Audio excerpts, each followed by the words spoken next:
Bahujan Samaj party జాతీయ అధ్యక్షురాలు మాజీ ముఖ్యమంత్రి బెహాన్ కుమారి మాయావతి 67వ జన్మదినోత్సవం పురస్కరించుకుని చంద్రగిరి మండలం రాయలపురం పంచాయతీ వెంకటంపేటలో బీఎస్పీ రాష్ట్ర ప్రధాన కార్యదర్శి కె ప్రభాకర్ ముఖ్య అతిథిగా పాల్గొని కేక్ కట్ చేసి ఘనంగా వేడుకలు నిర్వహించారు. ఈ సందర్భంగా ఆయన మాట్లాడుతూ దేశంలోని అతిపెద్ద రాష్ట్రమైన ఉత్తరప్రదేశ్ రాష్ట్రానికి 4 సార్లు ముఖ్యమంత్రిగా పరిపాలన బాధ్యతలు నిర్వహించి పేద బడుగు బలహీన వర్గాల సంక్షేమానికి అనేక పథకాలు ప్రవేశపెట్టారని గుర్తు చేశారు. భవిష్యత్తులో దేశ ప్రధానిగా ప్రజలకు సేవ చేసేందుకు అన్ని అర్హతలతో ముందుకు వస్తున్నారన్నారు. ఈ కార్యక్రమంలో చంద్రగిరి అసెంబ్లీ కన్వీనర్ పులిమట్ల బాబు, అసెంబ్లీ ప్రధాన కార్యదర్శి రెడ్డి లోకేష్, తిరుపతి రూరల్ ఉపాధ్యక్షులు పల్లేశ్వరి, లతా మరియు బీఎస్పీ నాయకులు, కార్యకర్తలు, గ్రామస్తులు తదితరులు పాల్గొన్నారు.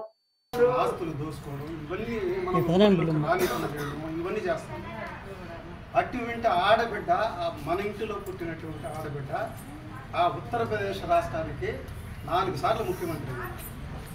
కనీసం ఇక్కడ ఎమ్మెల్యే కాగలమా? మనం కొన్ని వార్డు మెంబర్ కాగలమా? బాబాసాహెబ్ డాక్టర్ బిఆర్ అంబేద్కర్ ఇచ్చినటువంటి రిజర్వేషన్ల వల్ల మన సీట్లు కూడా మనం కూర్చొనివ్వడం. ఒక రెడ్డిలో ఉండాలా, దాని వెనకాల. కాబట్టి మనం కూడా ఈ దేశాన్ని పరిపాలించాలా, ఈ దేశానికి ప్రధానమంత్రి కావాలా. ఈ దేశం మనది. ఇంత మునుపు మనం ఈ దేశానికి రాజులు, మనం ఈ దేశాన్ని పరిపాలిస్తున్నాం. అటువంటి వాళ్ళని వీధుల్లోకి మనం బంధించి ఊరు చివరి పెట్టి అంటరానితనమైన ఒక శిక్ష వేసి ఆ శిక్ష ద్వారా ఈ రోజు కూడా వాళ్ళ పరిపాలన సాగిస్తూ ఉన్నాం. కాబట్టి దాని నుంచి విముక్తి కలగాలంటే మనకు మొత్తం కూడా మన ఓట్లు మనం వేసుకోవాలా. బాబాసాహెబ్ అంబేద్కర్ ఏం చెప్పాడు? మనకు బ్రిటిష్ వాళ్ళతోనూ ఇండియా వాళ్ళతోనూ, ఈ కాంగ్రెస్ వాళ్ళతో, ముఖ్యంగా గాంధీ, నెహ్రూ, పటేల్ అంటున్నా, పెద్ద పెద్దలు అంటున్నా, వాళ్ళతో కొట్లాడి మేము కూడా ఈ దేశంలో మనుషులుగా ఉండాలా, మాకు ఓటు హక్కు ఉండాలా, ఆ ఓటు హక్కు ద్వారా మేము ఈ దేశాన్ని పరిపాలించాలా, ఈ దేశాన్ని పోవాలా. నువ్వు ఇక్కడికి వస్తే మన బిడ్డనైతే చూడగలవు కానీ మన బిడ్డ తిరిగి రాడు కదా.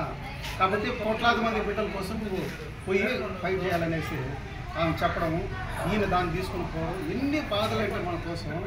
తన భార్యను కూడా చంపుకున్నాడు. వాళ్ళ భార్య ఎందుకు చంపుకుంటారు సార్? సరైన తిండి నాకు చంపుకుంటారు. ఈరోజు 29వ తారీఖు ఇక్కడ ఉన్నట్టు మన ముఖ్యమంత్రి జగన్మోహన్ రెడ్డి 125 విగ్రహాలు పెడుతున్నాడు. 125 అడుగుల విగ్రహం పెడుతున్నాడు. ఎవరిదే?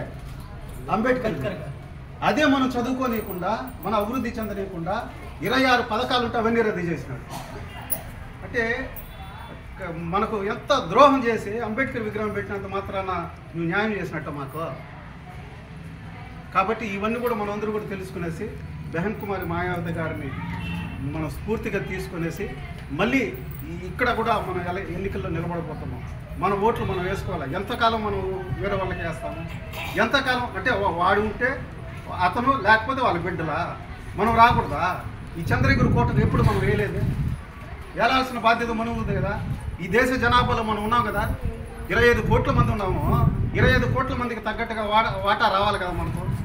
ఆ రిజర్వేషన్ల వల్లనే ఈరోజు మన వాళ్ళు కూడా మంత్రులు, వీళ్ళందరూ ఎమ్మెల్యేలు, ఎంపీలు, వార్డు మెంబర్ దగ్గర నుంచి ఈ ముఖ్యమంత్రి వరకు కూడా. ముఖ్యమంత్రికి రిజర్వేషన్ లేదు కానీ మిగతా మంత్రులకి వాళ్ళ కోటా ప్రకారం వీళ్ళు అరవకూడదనే ఉద్దేశంతో వాళ్ళు ఇస్తున్నారు.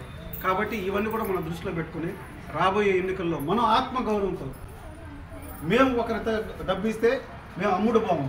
అంటే కాంశీరామ్ గారు ఏమంటారంటే ఓటు గురించి, మన ఇంట్లో ఆడపడిచి ఉంటుంది కదా, కన్నబిడ్డ పెళ్ళిడికి వస్తే పెళ్లి చేయాలనుకుంటే మన సొంత బంధువులైనా కూడా వాడు తాగిపోతే తిరిగిపోతాడైతే మనం ఓట్లు వేస్తామా? అతనికి పెళ్లి చేస్తామా? మనము చూస్తాం కదా, వాడేంది, వాడి కుటుంబం ఏంది, ఆ ఊరేంది అని అవన్నీ చూస్తాం కదా. మరి ఓటు వేసేటప్పుడు మన బాగోగులు చూసేటప్పుడు ఆ ఓటు గురించి మనం తెలుసుకోకుండా మనం ఎవరికంటే వాళ్ళకి ఓట్లు వేస్తే మన బ్రతుకులు ఎట్లా ఉంటాయి చెప్పండి. ఈరోజు ఉద్యోగాలు ఉన్నాయి మనకు, ఒక్క ఉద్యోగం కూడా లేదు మనకు. అన్ని ప్రైవేటీకరణ పేరుతో హాస్పిటల్స్, ఫ్యాక్టరీలు ఇవన్నీ కూడా వాళ్ళు స్వాధీనం చేసుకునేసి వాళ్ళు పరిపాలిస్తూ ఉన్నారు. ఇసుక కూడా వదలలేదు వాళ్ళు. కాబట్టి ఇటువంటి వనరులను మనం కాపాడుకోవాలంటే, ఈ దేశంలో మన ఓటా ఉండాలంటే ఎస్సీ, ఎస్టీ, బీసీ మైనారిటీలందరినీ కలుపుకునేసి ఈ దేశాన్ని పరిపాలించాలనే అవసరం మనకు అందరికీ ఉందని తెలియజేస్తూ